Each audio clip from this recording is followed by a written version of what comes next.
flying high, you know how I feel.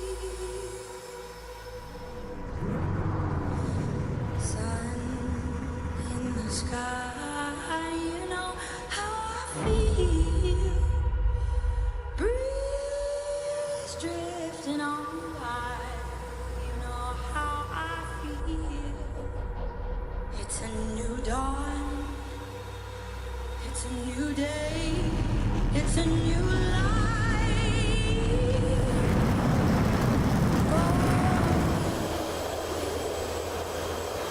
And I'm feeling good.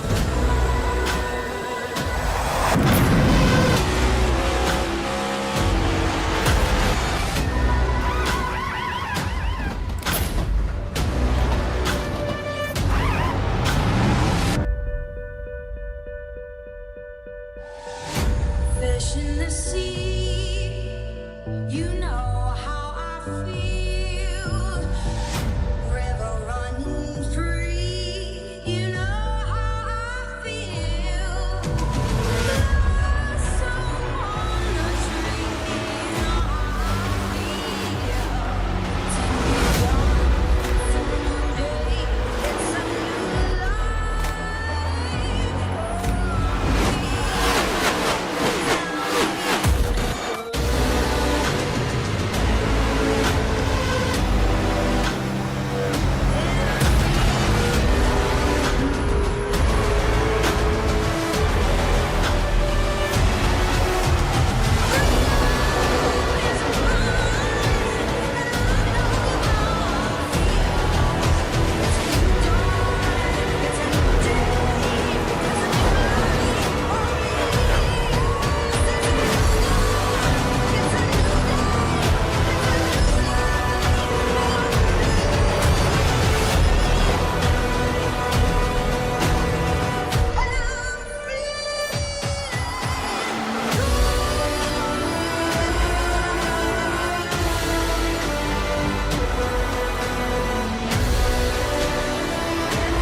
Welcome, Goat Locker fans, to another night of racing.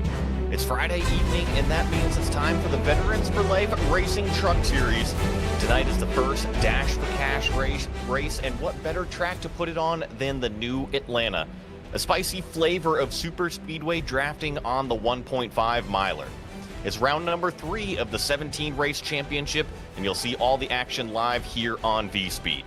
Hey, I'm Joey Atterbury, and joining me in the booth tonight is Alec Martinez. We've also got Eddie Smith behind the scenes working the controls as our producer. Alec, the first time the tangible cash is up for grab in the series, and we saw lots of yellows on our first true super speedway in round 1. What do you think tonight is going to bring us? Well, I think tonight we're going to see something that we haven't really seen yet on the iRacing service with Atlanta. It's a new track relatively, with the banking wanting to create Daytona, Talladega-like styles of racing. And now it's a night race. And with these guys doing it, it should help handling become less of a thing, which means we're going to see more super speedway racing. And just like we did at Talladega, although this under the lights and next to the green walls, I think we're going to be in for something interesting. And unlike we've seen before, where handling's not going to matter as much, although I think it still will matter a little bit. But the Dash for Cash as well. You got these drivers racing for money. Put a little bit more of an incentive to win this race for the 5 drivers that are in it. And as well, another possibility for an upset and somebody punching their ticket into the playoffs. We'll get to those 5 drivers that are available for the Dash for Cash, but I had mentioned we started at Talladega and then we went over to Nashville, both super speedway rounds, and then we find ourselves here at the new Atlanta. So call it a trio of super speedway rounds to start off of the season. But look what is up next week, Bristol, and then things really start to change up. We got Dover included, Watkins Glen, before we even get to that first round of playoffs there at Pocono. Second round of playoffs starts at Michigan. Then everybody is fighting to get into that championship 4, where the championship winner, will be announced at Darlington, one of my personal favorite racetracks out there. But speaking of racetracks, Alec, we are here at the new Atlanta. Yes, this track is very different compared to. It's not your dad's old Atlanta, and you look at the same length. Nothing's really changed other than the banking of turns. So it used to be only 22 degrees of banking, has now turned into 28, and that's something that's exactly the exact same banking that you see at the Daytona International Speedway. And right now, this track opened up July 31st of 1960, and this track completely different than what it used to be in the 60s. And this track was created in 2022, this new reconfiguration. It's meant to produce the kind of racing you will see tonight, and especially under the lights, you'll see even more of it. A super speedway style of racing, 2 and 3 wide action in these corners and on that front stretch where a lot of trouble can happen. It's going to be a very mix of, I feel like, handling and what will be a super speedway style of racing, 2 and 3 wide, and we'll definitely probably see a big wreck or two. Well, just as practice comes to a close, qualifying will start up, and we are going to take a step aside and listen to Navy vet Jared Ashley perform the national anthem. Oh, say, can you see by the dawn's early light what so proudly we at the twilight's last gleaming, whose broad stripes and bright stars through the perilous fight o'er the ramparts we watched were so gallantly streaming. And the rocket's red glare, the bombs bursting in air, gave proof through the night that our flag was still there. Oh, say does that star-spangled banner yet wave o'er the land of the free and the home of the brave?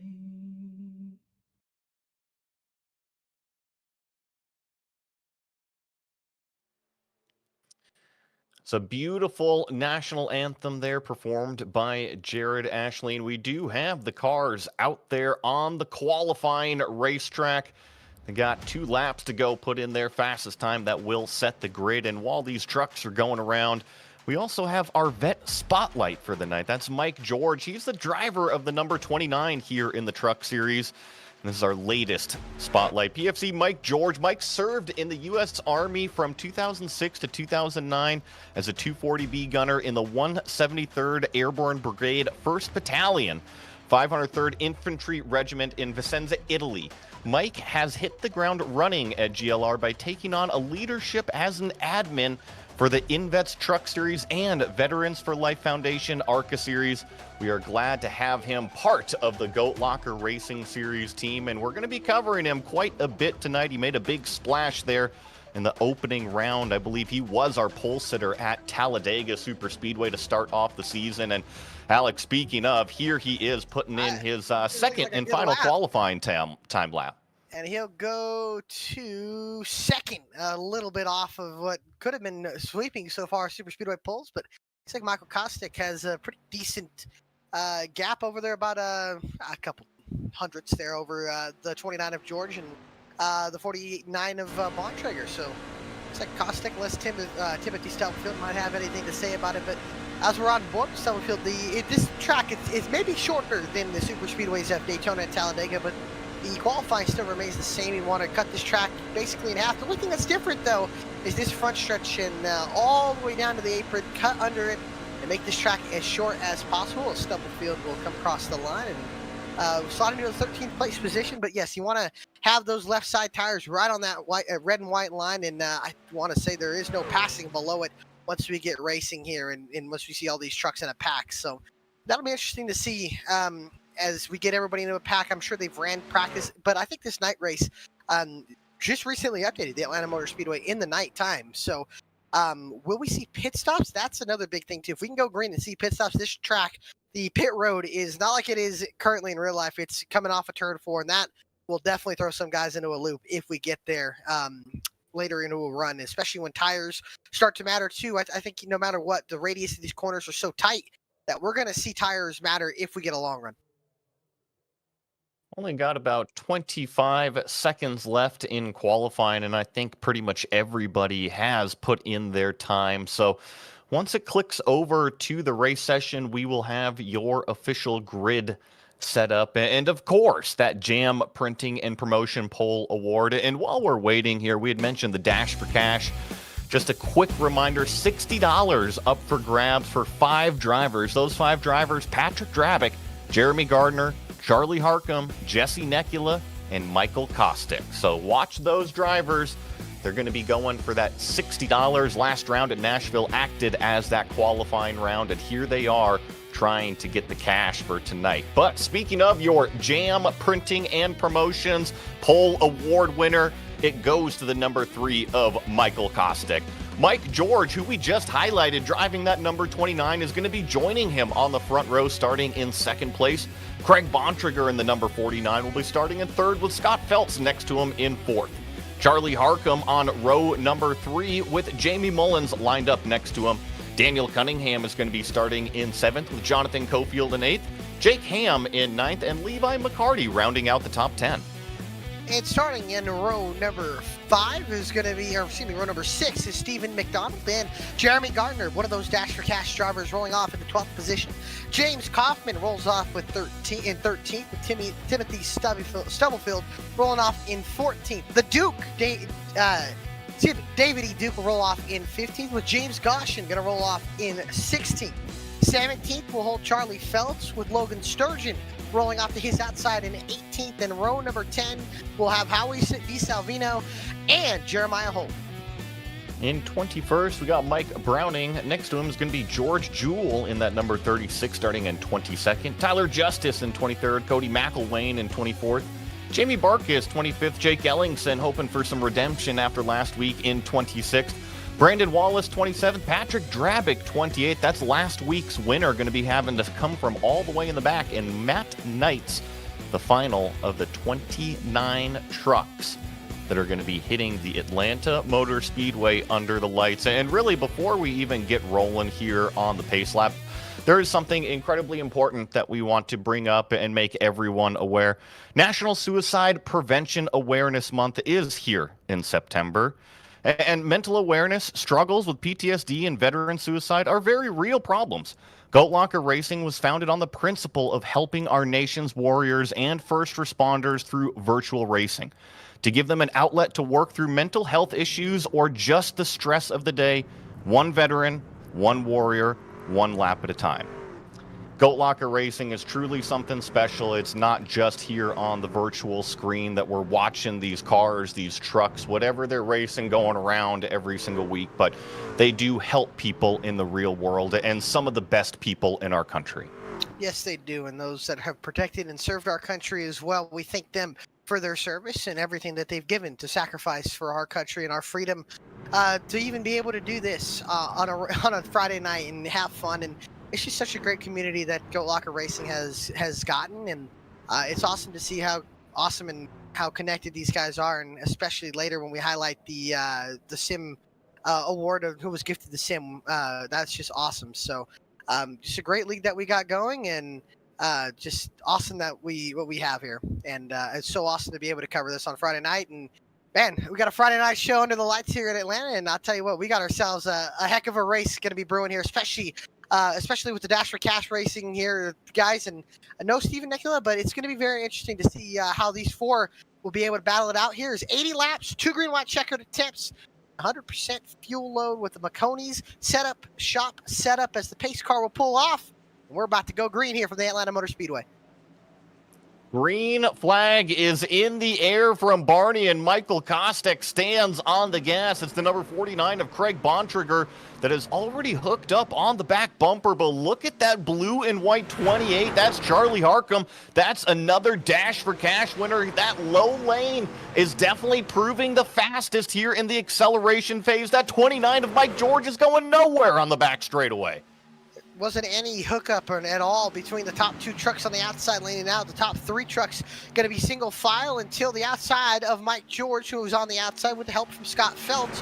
And to his inside is going to be Daniel Cunningham, and that 91 orange and black truck is Michael Kostek leads for lap number 1 with Craig Bontrager on his bumper. You got to be watching out on that bottom, though. You could wash up into the guys on the outside if you get too tight behind them.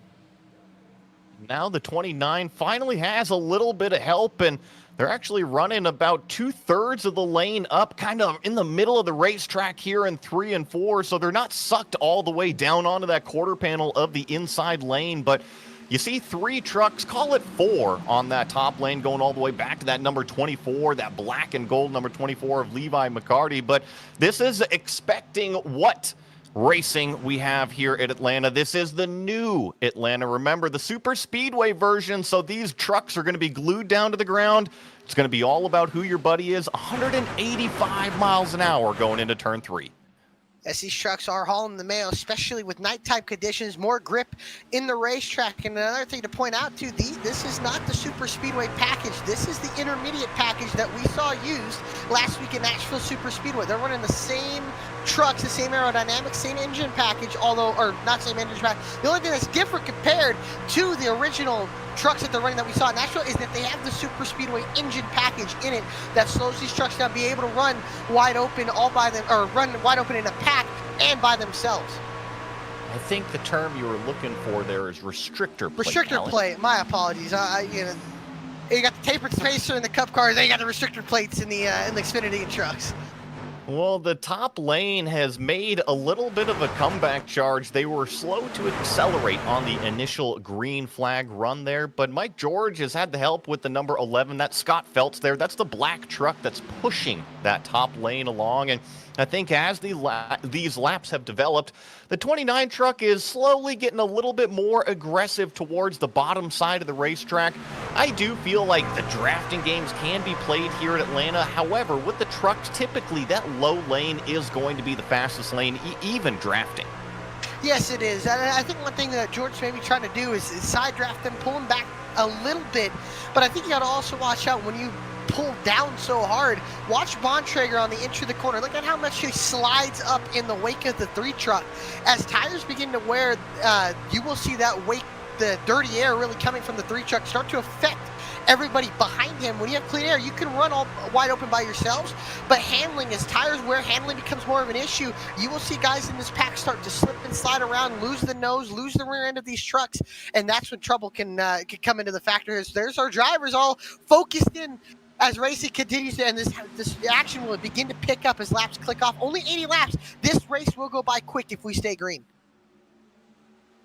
Out of all of those logged in drivers, and they are in an incredibly tight pack right now. We do have 2 packs. We've got a lead draft pack of, call it 23 cars, going all the way back to the number 36 of George Jewell. And then there's about call it a 2.5 second gap, 3 second gap to Jamie Barkus and company. And you look at this group, this is a whole lot of Goat Locker Racing team members in here. You got Barkus, Ellingson, Wallace, Knights, Drabick, McElwain. I think they're just kind of hanging out, knowing that there's been a lot of yellows in the first 2 rounds, and kind of with the drafting, the type of racing that goes on here at Atlanta, I think these guys are just kind of hanging out, waiting for the first one to happen. And that's not a bad idea. Kind of save, save your tires a little bit, but also be nice and easy. Also, what you don't want to happen, we saw this past week in the NASCAR Cup Series race, is stay back here too long. And I can guarantee you this, when handling starts to come in, this field will get a little bit spread out because they're not on the full super speedway package. And we saw that happen to Denny Hamlin last week, where he stayed back all race, started to go up when everybody's pushing, then got caught up in a wreck late in the back. You do not want to fall too far off of this lead pack, just in case we go green in this race. This field will get extremely spread out because of handling becoming an issue. Speaking of handling, I'm looking at the 53 of Jonathan Cofield, because he is all over the back of the truck right in front of him. I believe that's the 73 of Jeremiah Holt. And the closer you get up underneath the spoiler in the turns, it just kind of takes some air away from that truck right in front of you. So Jonathan Cofield trying to employ the bump draft on the straight line, but he's getting as close as possible through the turns to really try and maximize that push down the straightaway. You got to be really careful to not upset the truck in front of you with the air, and kind of pull the air off the spoiler and spin them around. And especially, and I'll keep emphasizing this point of handling mattering, you got to be careful, and especially on that left rear quarter panel. If you hit it, it's almost a guarantee you're going to spin that truck around. And even packing air like this into the corners will upset the 73 truck up. And it could cause that truck to go around just like that. You see him upset the air of the spoiler there, and that truck gets loose, and Jeremiah Holt has to hold on there. You got to be careful because there's not as much downforce as they would probably like to have, especially being back this far in the pack, 16th. There's 15 trucks ahead of you. That's a lot of air, a lot of dirty air from a lot of different trucks going onto the nose of, especially of Jonathan Cofield here, who's mired back in traffic. The 55 Highway DeSalvino as well, and you can see Jeremy Gardner, one of the Dash for Cash drivers, sitting back there in that back of the pack, running 19th. Watching this battle here, I think that Cofield definitely wants by the 73 of Jeremiah Holt, and I just think that Holt is wandering around a little bit on the racetrack, which he's allowed to do. He's leaving about, call it a 1.5 car length gap between himself and the 85. That's James Goshen in front, but Cofield is just all over underneath the spoiler, and quite honestly, anytime that kind of that middle groove opens, that 53 definitely pokes the nose down in there. He's been very patient not to actually force the issue, and there's an example why I think Cofield wants by is I just think that the 73 is a little bit unstable, and tip of the cap to Cofield, he's not forcing the issue, but he's trying to present the car and say, I want by. Yeah, and I think it's also good. These two trucks are teammates, by the way, so maybe giving them a little extra room. But also, I think it's smart for Cofield to get, like we talked about last week in Nashville, getting that left front fender out in clean air, getting yourself some more downforce and turn on your truck. And I think we're seeing maybe Cofield leave a little bit of clean air for that 53 to kind of save those tires for his truck later in this run if we get there. And 50 laps in, handling, these guys are losing grip. I'm noticing up at the front, Bontrager continues to keep drifting up, and he's almost getting to the door of the 29. And as well, that entire top line, well, they're drifting up higher and higher into these corners because these trucks are not wanting to stick as much because of the wear on tires. How about Levi McCarty 3 wide in the middle of the pack trying to start that third line up on the wall?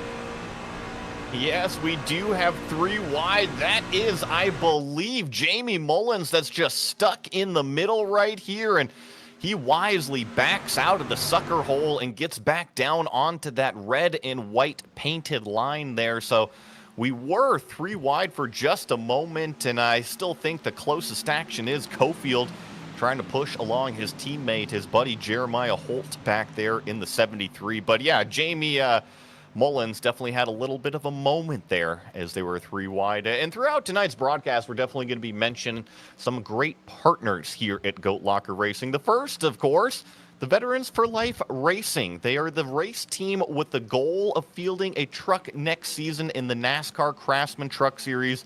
Veteran-based and focused on helping veterans all across the racing world.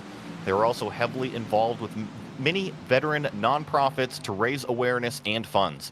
GLR is now partnered with them, and they are the title sponsor for the Friday Night Truck Series. Yes, this is the Veterans for Life Racing Truck Series that is on every Friday night here on V-Speed. Yes, it is. And man, these boys are putting on a heck of a show under the lights here at the Atlanta Motor Speedway. And we're talking about that backpack where they had Ellingson, had Drabick, McElwain, Wallace, Knights. They have kind of caught up to this lead pack as the run has gone on. They were about a straightaway behind, and now they're only about a quarter straightaway behind us. They're almost to the back bumper of, I believe, the last truck in this lead pack, which would be George Jewell. And that 15 of Barkas has led these guys up to this main pack, and be curious to see if they start racing these guys in this back half of the pack. The stragglers in this first pack, they're starting to lose a bit of that grip they had early in this run, and they're starting to get a little bit more separated throughout the pack. But this top 15, though, they are all glued together. You know, and looking at the next group back here led by Jamie Barkas, I think this is way too early to be closing into the back of the next pack, and I think we're exactly just seeing a little bit of some note-taking, a little bit of a test. Like, how much can we actually close the gap? Because you're right, they were about 2.5, call it almost 3 seconds back, and then they closed it in quite rapidly to about 1 second right now, and then they lifted off down the back straightaway, it seemed there, kind of opened that gap back up to about 1.2, 1.3. So in my opinion here, Alec, I think it's way too early to close the gap under green flag conditions. You went back there to be safe. At least punch the ticket and stay back there for a little while. Yeah, I think these closed up, if you're going to try to save, like, you know, not being a wreck, I think, yes, you're right, closing up too much. But I think the counter argument to that is if you start thinking handling is to start mattering, and these guys know it better than we do in the booth. They know how their trucks are starting to drive. This top 10 is kind of pulling away, slowly but surely, away from they're starting to be two distinct packs, and the handling's coming in, and I think maybe Barkas, Drabick, and the 27 of Ellingson, maybe they're starting to notice, hey, our trucks are driving better. Maybe let's pick off a couple positions here as we start to notice this front pack is getting separated. Maybe let's try to make some passes and try to keep up with what is that first pack about, I'd say about 10, 11 trucks. And right there, a little trouble there in the middle of the tri-oval or the quad oval with the 25 slipping and sliding around, almost got up into the outside wall. I'm going to counterpoint that one and say, you know, if some trucks are struggling with handling and there's a big pack, I don't want any part of that whatsoever. I don't want to try to go driving my way 3 wide up through bad handling trucks. That is just an accident waiting to happen. Let it just kind of unfold in front of you and then let that yellow flag happen. But speaking of action, this top lane hasn't gone away at all, and this is actually the closest they've been. It's been all the number 3 truck on the bottom of Michael Kostek, and that is one of your Dash for Cash available drivers.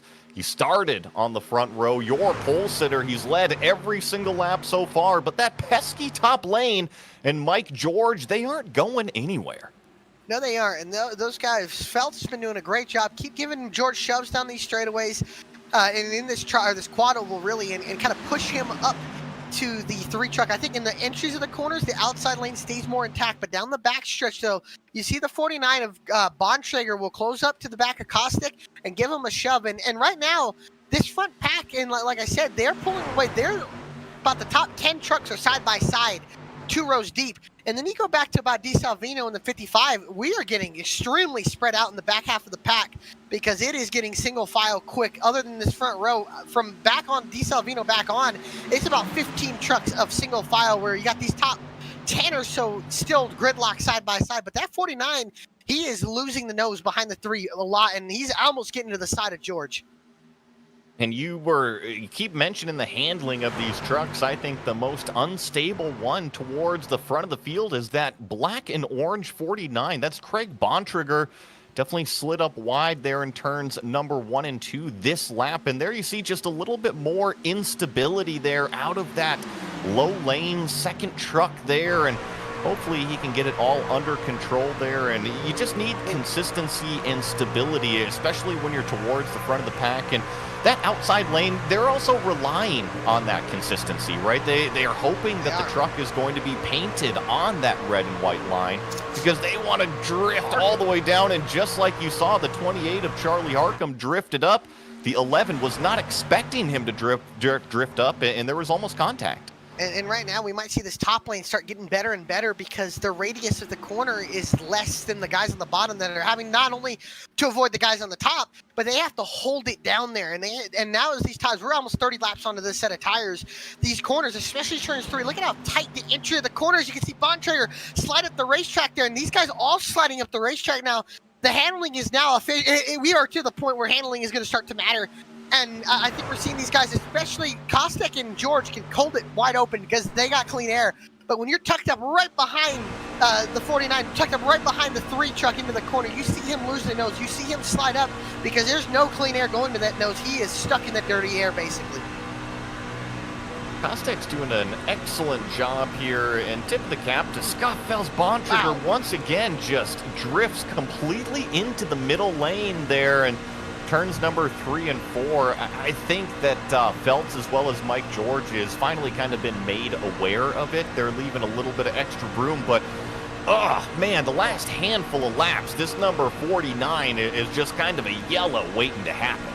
Yeah, we're getting to that point. I think and it sounds crazy for guys that, Daytona, you think about, these guys don't have to lift into the corners at Daytona, Talladega.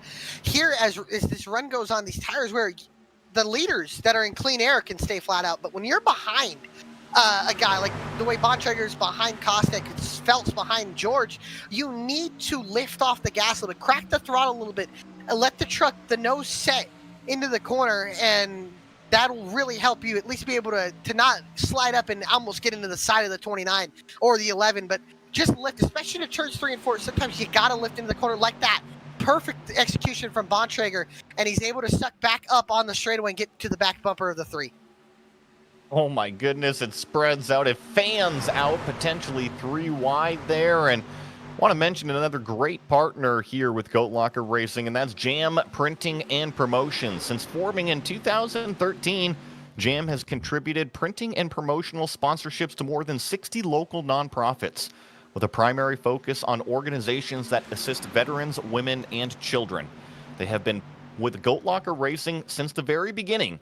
Local and veteran certified. When they do well, they do good in the community. And of course, they do provide that Jam Printing and Promotions Pole Award winner here for the Friday Night Truck Series race. And Alec, you were mentioning that there was 3 different groups. It looks like it's blended to one. Yeah, and I wanted to, and thank you for putting on that, Eddie, is putting that camera on that 15 truck who's now starting to make passes in this field. Him, his teammate Allingson, and Drabick, they are starting to make moves here. They've kind of shuffled what was the ill-handling trucks to the back of this pack, and now they're starting to make their way up to the front of this pack. But this front of this pack, they're also struggling with handling, a little bit less than the guys in the back, but they are struggling. We keep seeing that 49 of Bontrager kind of slide up the track, and right now that bottom lane is becoming less and less preferred because guys are sliding up on the bottom, and that outside lane, they have to turn less into the corners, and they seem to be more organized, at least from the first 3 or 4 rows. And Hardcome right now seems to be struggling the most, and as well as the 49. I also think one of the reasons why Barkis, Ellingson, Drabick, McElwain, Mullins, why they're all moving forward is they're single file, and everybody else is 2 and threatening 3 wide up here with the 24 of Levi McCarty. So they get to kind of place their car wherever they want to on the racetrack. They don't have to worry about a car down low or a car up top on the high side. They just kind of get to place their truck wherever they feel is fit at the moment. I saw the number 36 drifting back a little bit. That was George Jewell. I think he got into the wall off of turn number 2 or maybe going into turn number 3 a little bit there. You see the white and yellow truck with the black highlights kind of drifting back towards the bottom of the racetrack, but definitely fell back a few positions there that previous lap. Yeah, he definitely did, and right now doing a great job of kind of holding it together here, and that's what you sometimes need to do, especially as these trucks kind of get more ill handling. You just sometimes just gotta grab the wheel a little tighter and hold on, and sooner rather than later, I'd be shocked. I mean, these guys have done a fantastic job of kind of keeping it together and not getting into each other and wrecking. And right now, I mean, we've been almost 40 laps, almost halfway through this race already, and we've been green the entire way. I think the only thing that George Jewell is missing right there is the full Bane mask. I do like the little RGB strip that he's got on the steering wheel, so At least in the darkness there, he can see where the center of the steering wheel is, and it's a great point of view that we're getting directly out of the sim rig there, driving that number 36 to the outside of James Kaufman there in that bright orange and yellow number 25 down on the bottom side of the racetrack. It certainly looks like a Tides throwback car, but it is not, just a very similar paint scheme and colors. Yeah, no, it's a good looking scheme. We got the Veterans for Life on the side of that truck too. He's doing a good job, and man, we are just seeing the handling. These guys are slipping and sliding more and more, and top lane is just, like I said, it's not going away. Although Kostek, man, you could argue he has dominated this race, been in control of it. On the bottom, he's led the bottom. Oh, that might be an issue with the 29 starting to have some connection issues. That could hurt that top lane, but I want to also point out Levi McCarty has kind of been the only guy.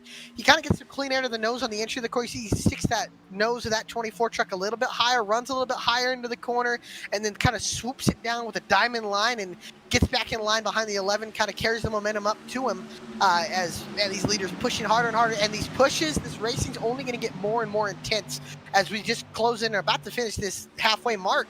As laps start clicking off, we get to 20, we get to 15 to go.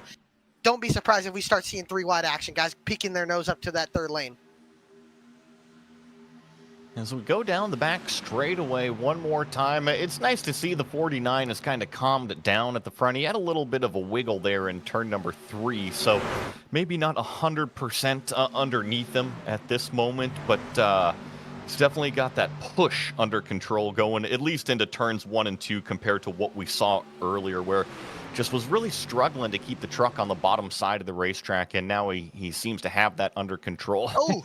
As I say that, just a little bit of a wiggle on the back straightaway coming out of turn number 2, so maybe Craig is still trying to figure out exactly where Michael Kostek wants to be pushed, but I gotta say, watching this leader, watching the number 3, he does an excellent job taking an identical line around the racetrack every single lap. When he comes out of turn number 2 here, watch the right side of the truck. He'll be right against those lower hash marks, and he'll just keep it there down the back straightaway. Yeah, no, he's holding his line great. That time came up a little bit there, kind of forced George to take a wider entry into the corner, a little bit wider than he's been doing all night. But, yeah, no, 3 truck has been, I think you can argue, I mean, it's hard to say who's the best truck, but the 3 truck's been the one in control most of this race, and maybe for good reason. He's got the 3 on the side of this thing. I'll tell you what, the old 3 car always used to be good on super speedway races, and right now he's looking like Dale Earnhardt controlling this field, and kind of, you know, I think he's led all but 5 or 6 laps, really.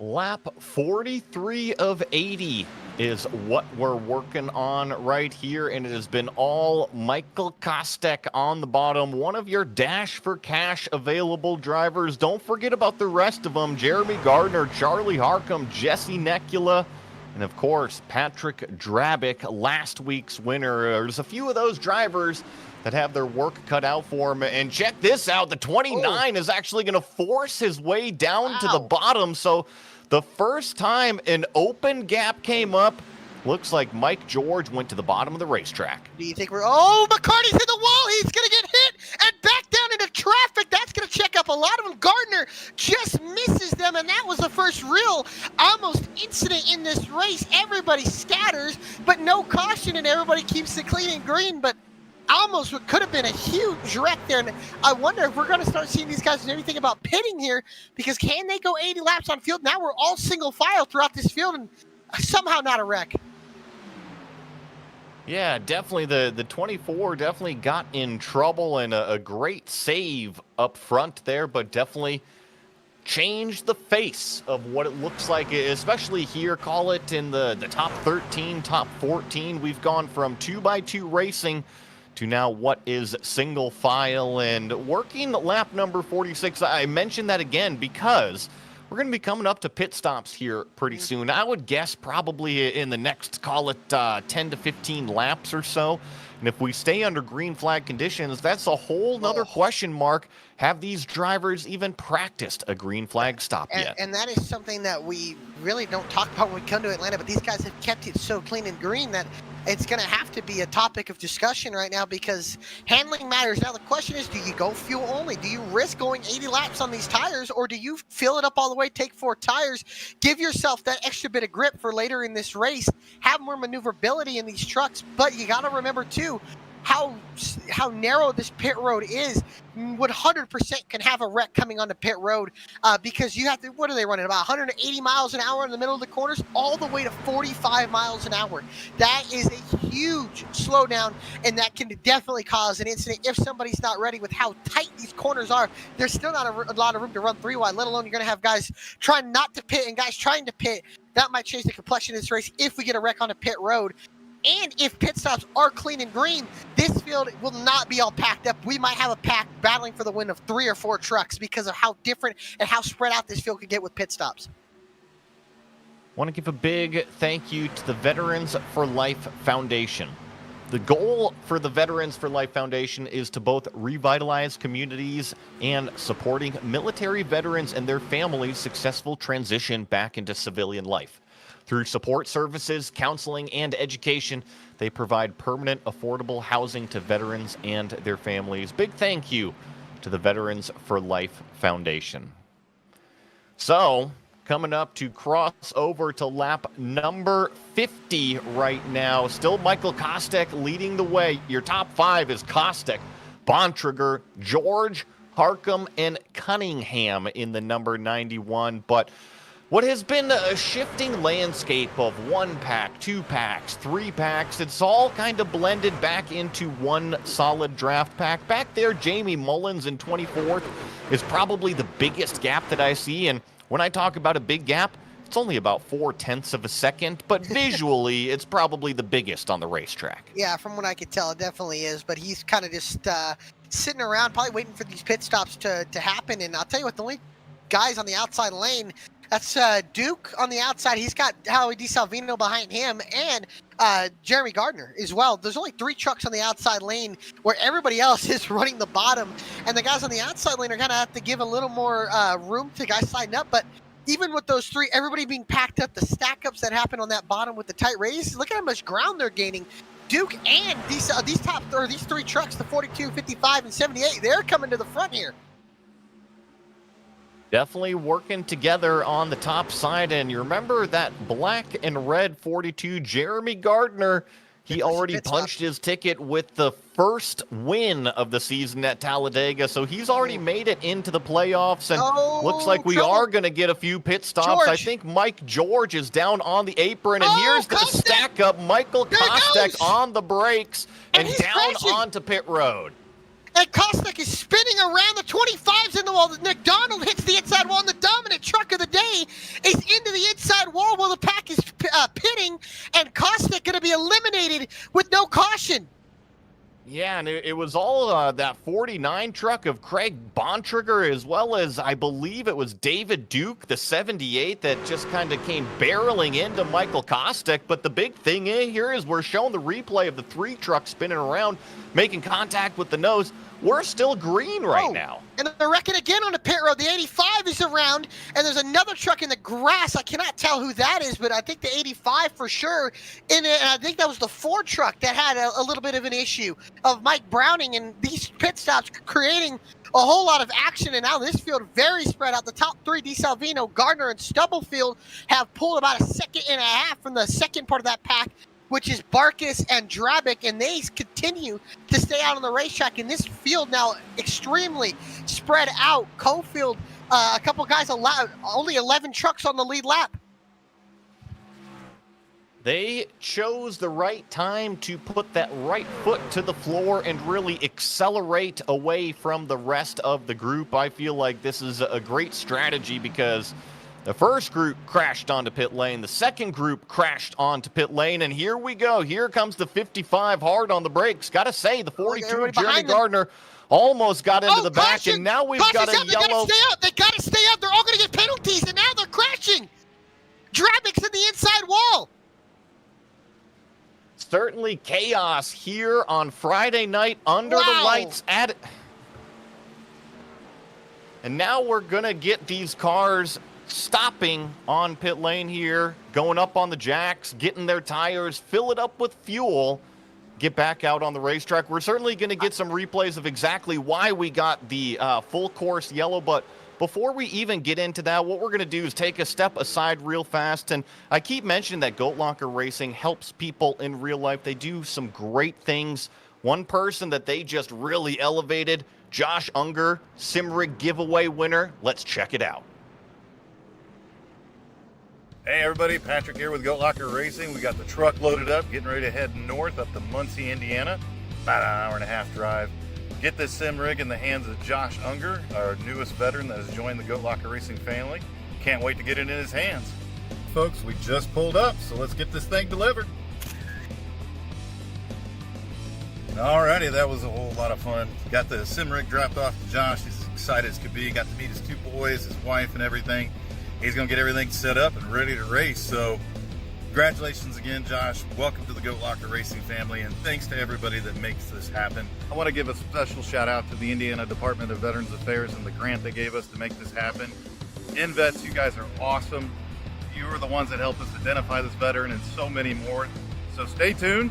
We got more sim rigs rolling out, and be sure to follow us on all the social media and head over to our website, www.goatlocker.org. Take care. What an awesome thing that Goat Locker Racing does. Not just help with sim racing, but is out there in the real world. Huge shout out to Patrick Drabick, everybody that helps out with that. And of course, Josh Unger winning that sim rig giveaway.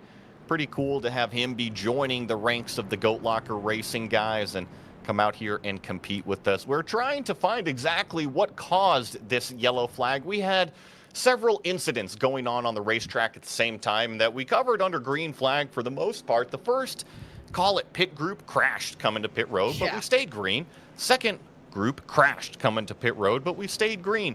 And then as the third group was coming to pit road, there was a yellow flag thrown out on the racetrack, but it was not for the guys coming down onto pit road at the time. There was another incident out there on the racetrack that actually brought out that full course yellow. There were some penalties that were handed out because there was a group that was right on pit lane right before the yellow came out. So as soon as that yellow comes out, this isn't real world race control where they're like, all right, they're committed. The light wasn't on pit lane yet. You're still good to go. They did have to come in and basically serve those.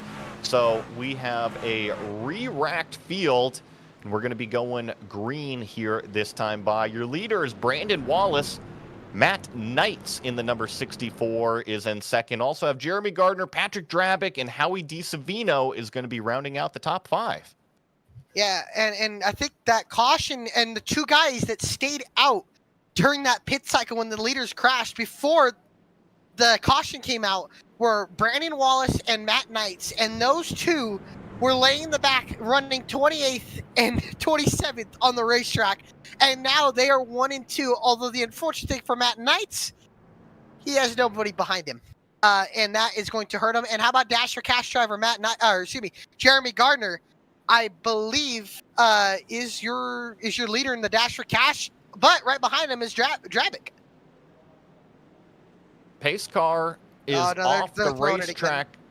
Yep, but we're going to be bringing them back out because we're not going to go green flag this time. I think that there's just been too much stuff in terms of the administrative side of things with all the wave arounds, the yellow flag that was happening at an odd time out there. So definitely just going to take one more lap, get everything under control before we release them to go racing again. And what better time to talk about Cruisin' Classics, right? Located in Columbus, Ohio. Cruisin' Classics has a beautiful 56,000 square foot showroom filled with hundreds of unique automobiles. There is something for everybody out of their hand-picked selection of muscle cars and hot rods. Come on down to the facility today, visit them, or check them out on the website at cruisinclassicsinc.com. So, we will be going green flag this time. It should be, and what I'm seeing is basically race control cleared a few black flags. I was noticing Michael Kostek was still hanging out way in the back, trying to give up some positions, trying to get it rolling again. And know that we're missing the pace car. So Yeah, I I don't- think what was happening right now is just kind of slowly pacing around while the administrative side figures Oh, it there all he out. is. There's the pace car right now coming. He's just basically trying to catch the leader, and once we round turn 4, everything will be okay. He'll just kind of Hell, come right back down on in. I don't know if we'll go The, green. Yeah, Phelps the, going re- to the outside. the reason why this happened is because they brought the pace car out after he had come down to pit road. So it just essentially took him a little bit long. But There we go. I think that this is even more strung out than what it was the lap before. So Brandon Wallace on what is pretty much a single file green flag restart stands on the gas, and we are racing again under the lights here at Atlanta. Yeah, and they are all gone. And Brandon Wallace and Matt And we Knight, got- you know, there's a caution.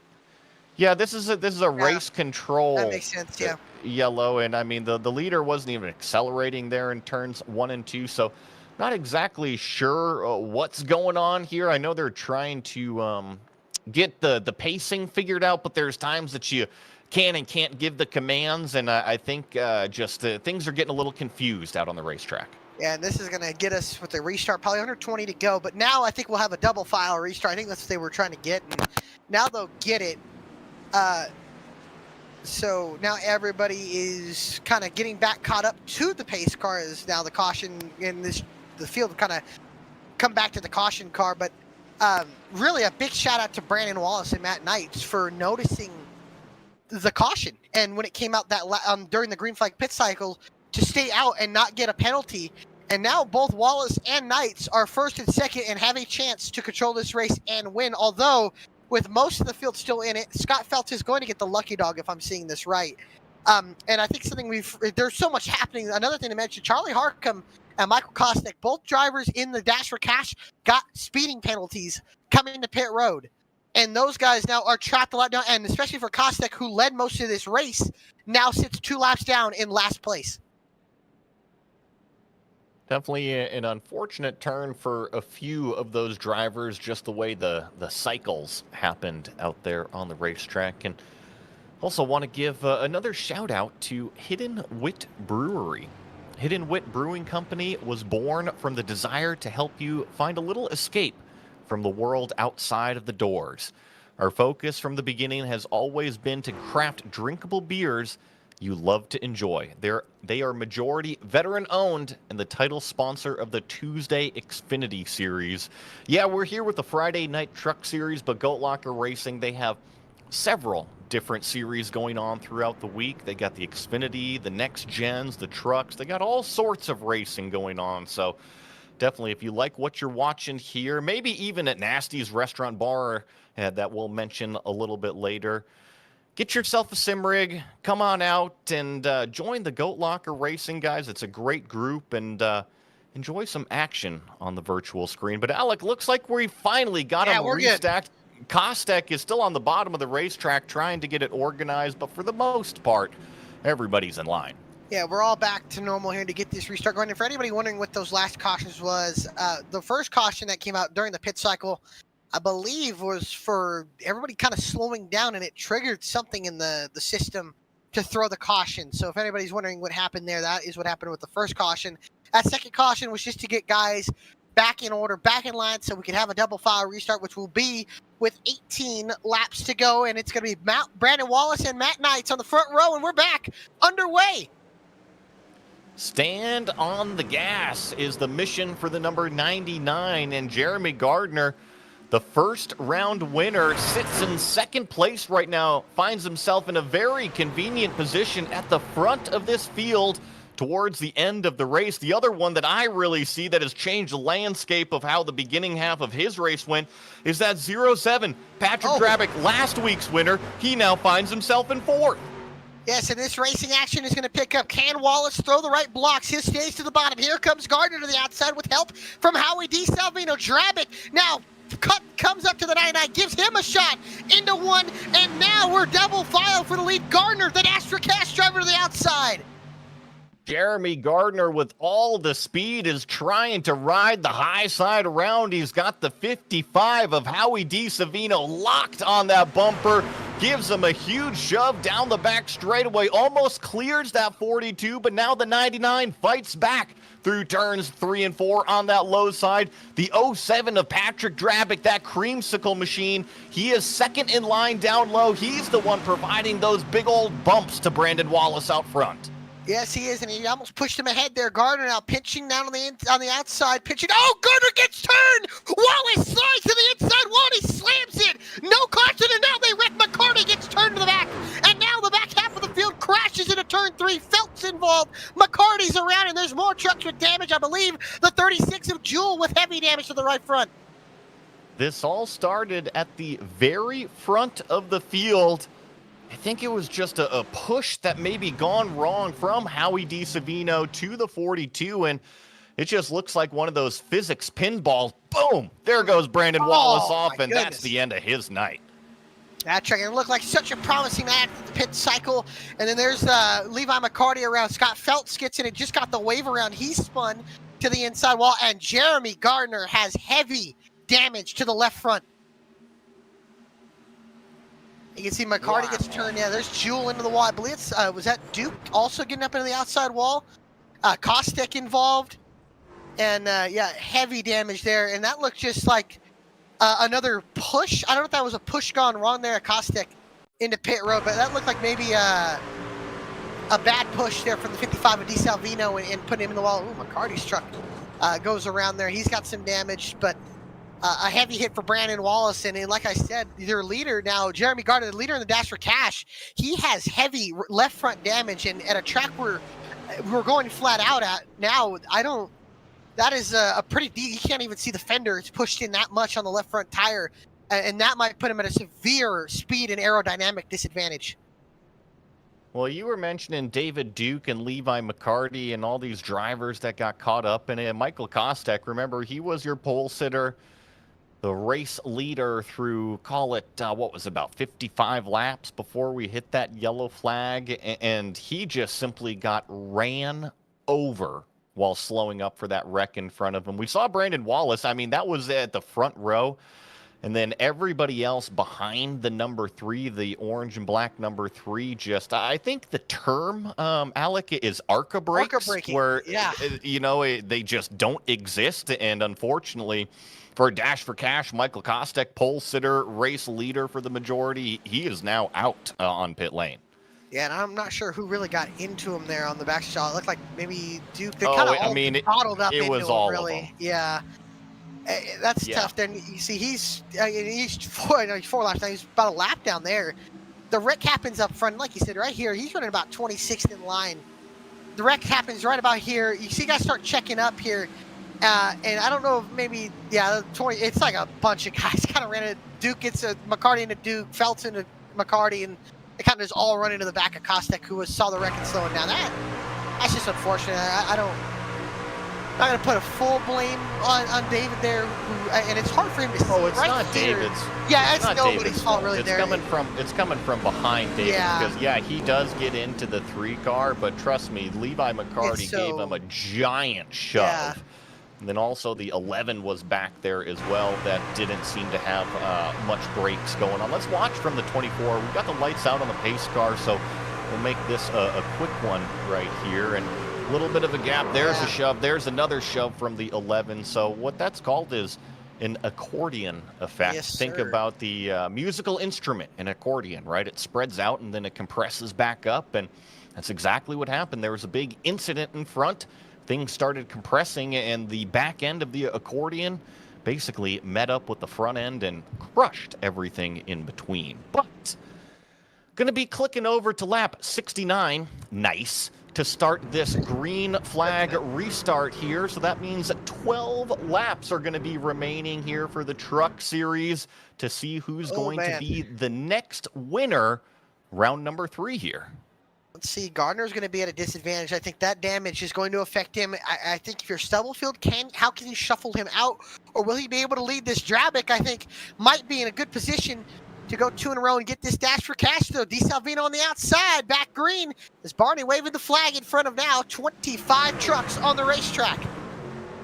The 42 gets a nice jump but it's actually the 07 of Drabic that's closer to DiSavino. You see him closing up on that truck on the outside, but now comes that other truck. That's the 92 of Stubblefield, that bright black and green truck on the bottom. So we're 2 by 2, but it's Drabic hooked up with DiSavino, giving that shove to the 55 straight into clean air.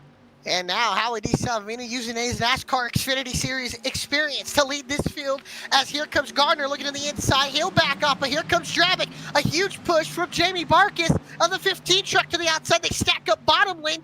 Does DiSalvino go up to cover it? 11 laps remaining here, and talking about the Dash for Cash, we've got several drivers that are towards the front here. Gardner, Drabic, Harcum, I see them all here inside the top 5, top 6, so they're trying to grab that $60. Howie DiSavino is the one that is leading the way in that orange and black number 55 on the bottom lane. Patrick Drabic leads the creamsicle machine, that jam printing and promotions machine on that top lane. He's trying to get some help from Jamie Barkis, his buddy back there in that 15. He hooks Gardner, and there's another wreck, yellow flag, and a big one on the back straightaway.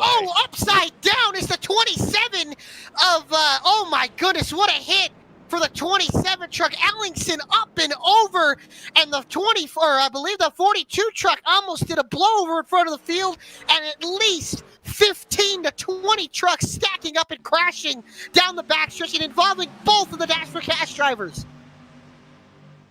Watch this as it happens here, and Drabic and Gardner just come together. Ellingson takes a huge hit on the front end on the driver's left wall, but this happened at the front of the field, and just chaos ensued behind.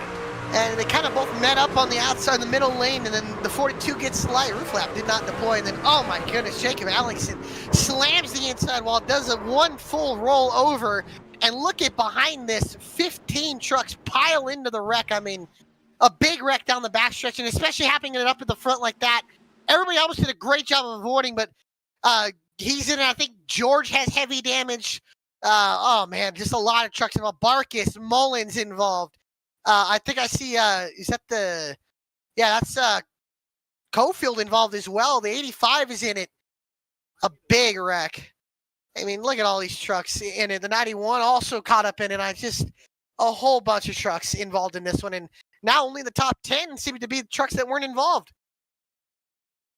Got a feel for Jake Ellingson there. Had a little bit of a tough week last week getting into the wall, and then just kind of an unfortunate victim is the big one unfolds on, I believe, what was lap about 71 or so here at Atlanta. Yeah. So a lot of trucks are going to be coming down to pit lane to try to salvage some points. And in fact, right now, there's only 14 trucks that are rolling on the racetrack. There's about, call it a dozen trucks in pit lane. This is James Kaufman's view. He's hard on the brakes.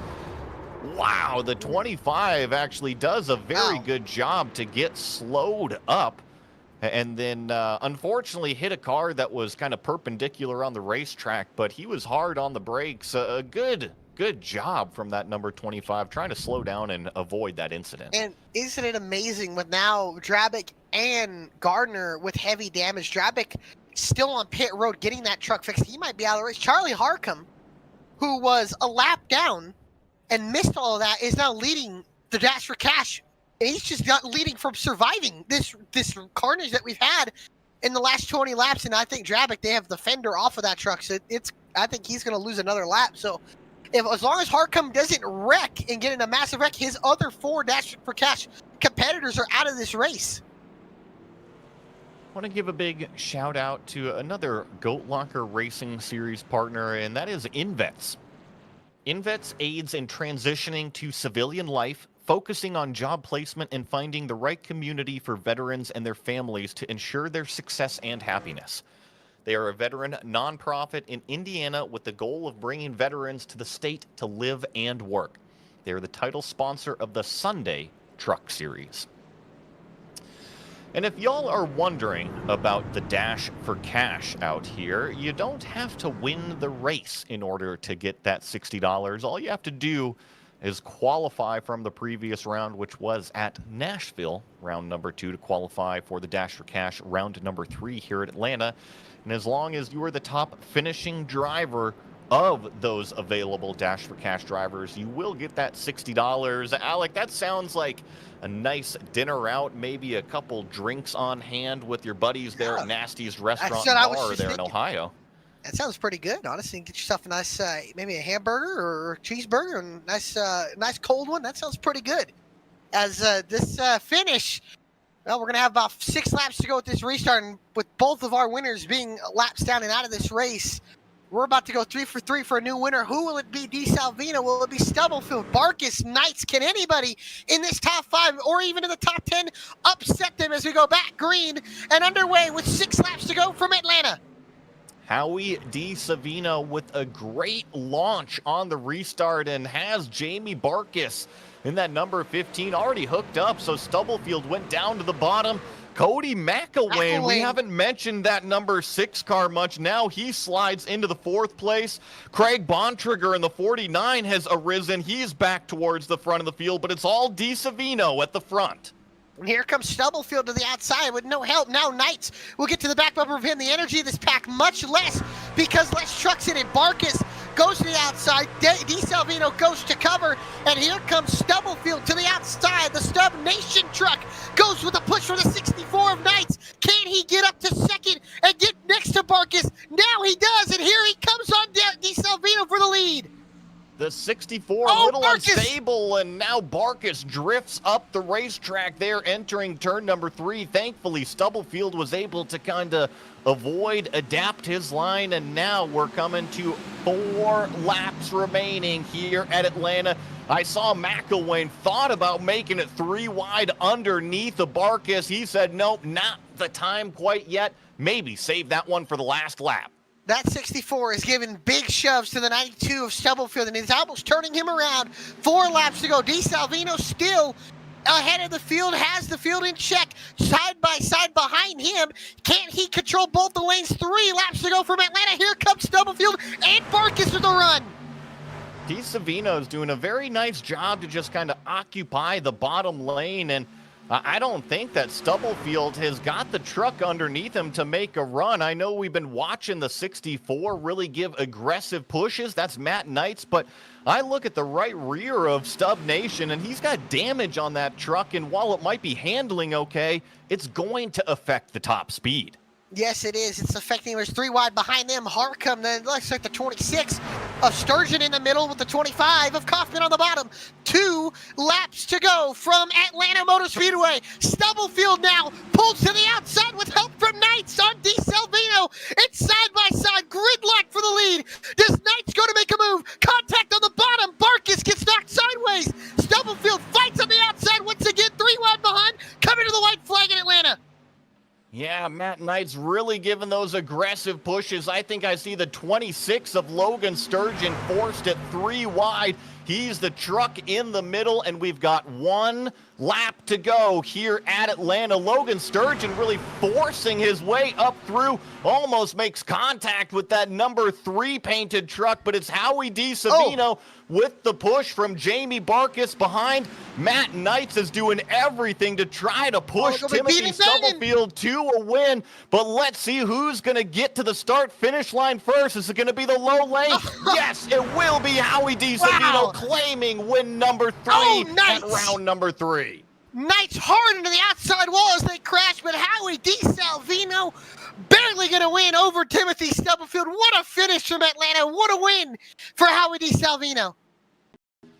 Howie DeSavino being the 3rd winner is what I was trying to spit out in 3 different races. Look at the 55 taking the shortest distance to the start-finish line. 3 wide behind him for what will be 3rd place. Look at McElwain force his way up through the middle. Nice. The 15 of Barkis kind of getting an elbow down low there, but I mean, this is new Atlanta here, Alec. This is what everybody loves it for. It's that draft pack racing to the start-finish line.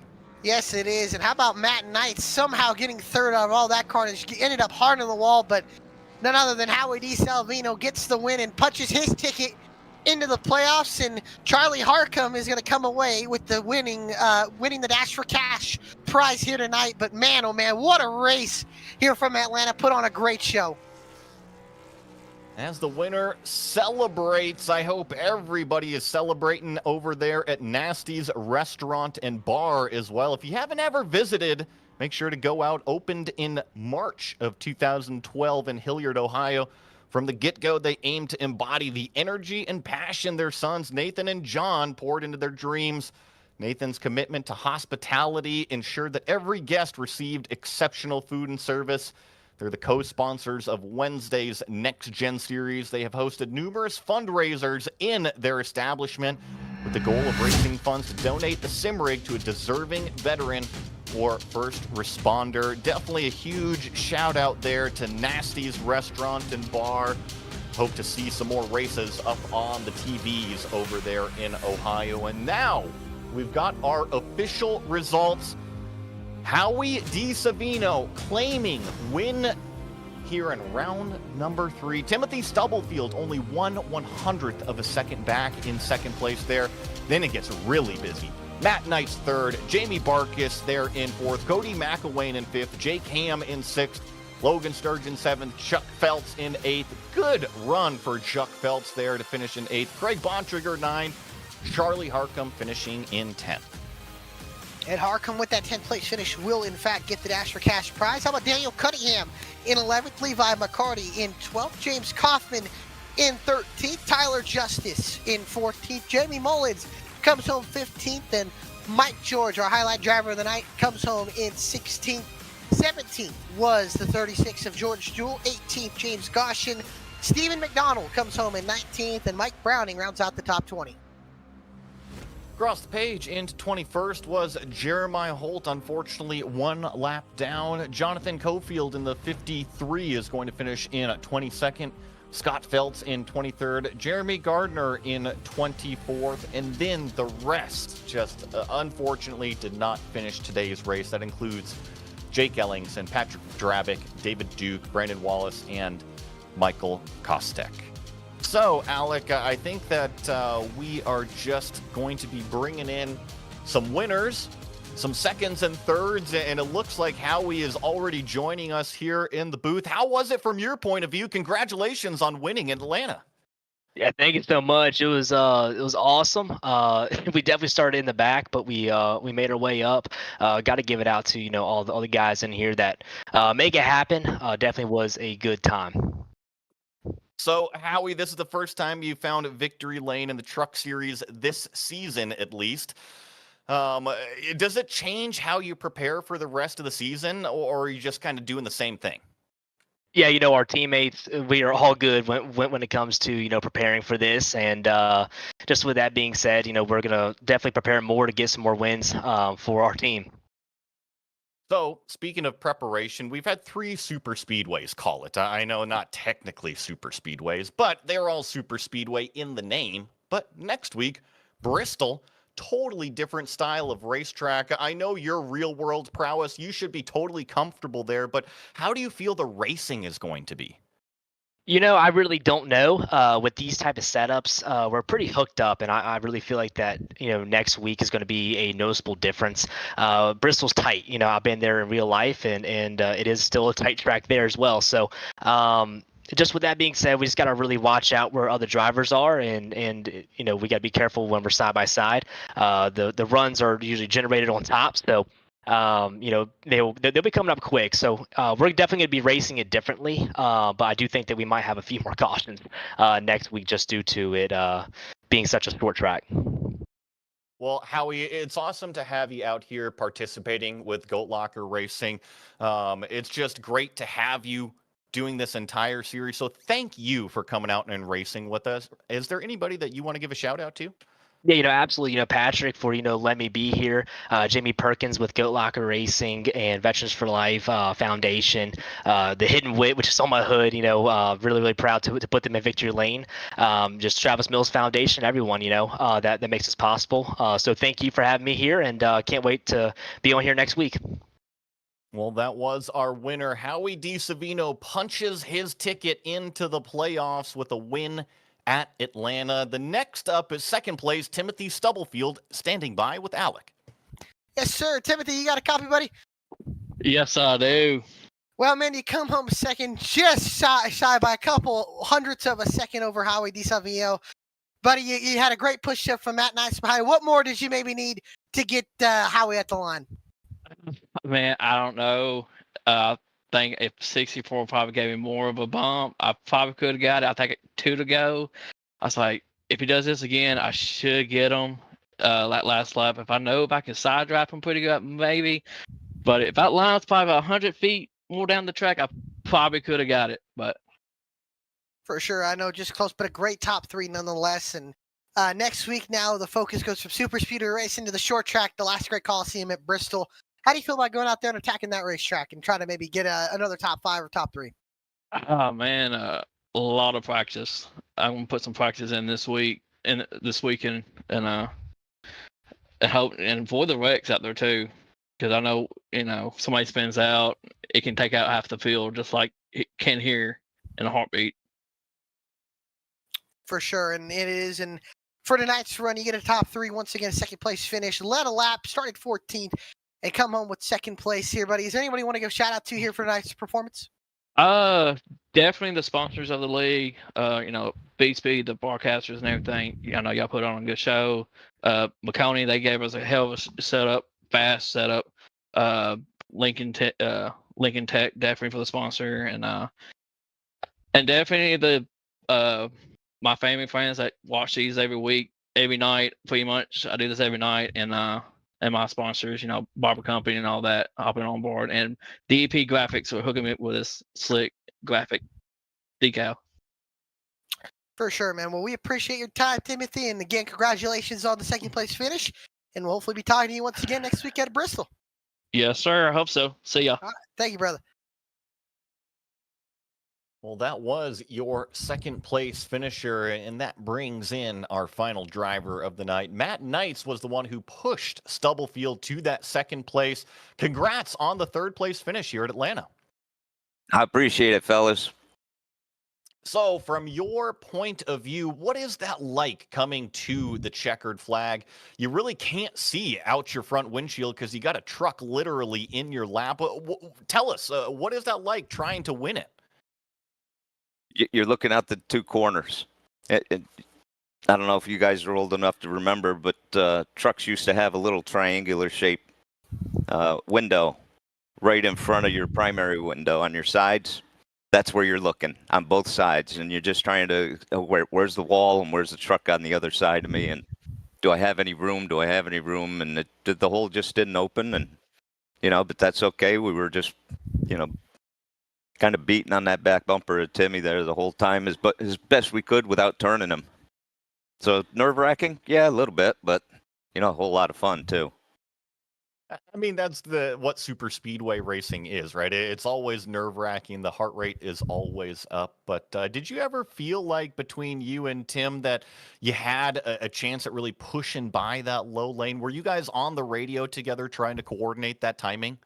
We were not. We were in different channels. I thought he was going to get clear and get down there with, just before the white flag came out. I thought he had it there coming out of 2, getting it down the back stretch. I thought he had a decent run, but just didn't quite get there. And at that point, it was okay. Well, maybe I can push him clear and come in for second or something. I mean, it's super speedways. Anything can happen. Who knows? Anything can happen, including, I believe, only about 1/100th of a second between you and 4th, 5th, 6th, all kind of packed in there. So congrats on the third place finish. Is there anybody you want to give a shout out to? Oh, absolutely. Hang on. I got a whole bunch here. We got Lincoln Tech, Hidden Whip Brewery, Cruising Classics, Nasties, Veterans for Life Racing, InVets, JM Printing and Promotions, McConey Setups, V-Speed, Nazra. Also want to hit Indiana Department of Veterans Affairs and kind of the VA in general. Alexander PC, SimMotion, Next Level Racing. I'm sitting in a Next Level Racing rig right now. iRacing for the software, and Above the Yellow Line podcast. Taylor does a great job with that. Also want to thank Petey, putting him on there. I'll tell you what, there's a story behind that, and maybe another time we can get into that. My smoking hot wife for giving me a couple hours a few times a week to be able to do this, and the good Lord above for giving me the health to be able to keep doing this. Well, that was Matt Knights driving that number 64 machine, pushing Stubblefield to that second place and claiming third place himself. And Alec, I'm going to bring you in for our final thoughts of the evening. The final of the trio of the super speedways to kick off the season here. And what did you think about it? It was a different landscape once again. Talladega full of yellows. And then last week, it was a little bit shifty on how it all went. And then this week, we had a long green flag run for the majority of the first half of the race. And then all of a sudden, all hell broke loose.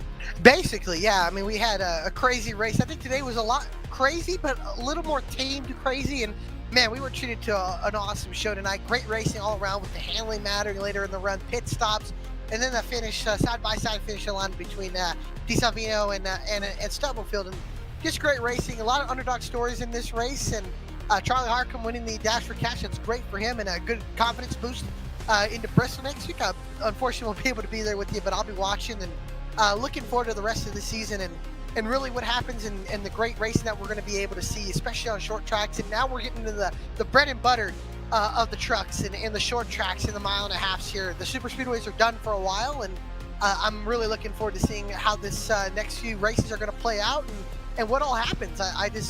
This has been an amazing season to watch, and I'm just so thankful to be able to be here and to be with you guys and watch and cover this great series. Well, in the first three races, we've had three different winners claim their way to the playoffs. And of course, I just want to give one big, huge mention again. It is September, National Suicide Prevention Awareness Month. Make sure everybody call and check on every single one of your buddies. Make sure everybody's feeling okay. It is a very real thing in today's world.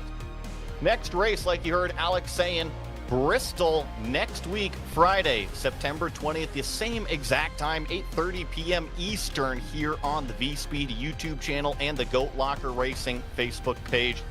For Patrick Drabick, Jamie Barkas, and everyone at Goat Locker Racing, Adam Baker and Bradley Cooper at V-Speed, and of course, Eddie Smith punching all of those buttons behind the scenes here as our producer, and my colleague in the booth, Alec Martinez. My name is Joe Yadaberry. Thank you for watching tonight's broadcast, and I'll see you at the checkered flag.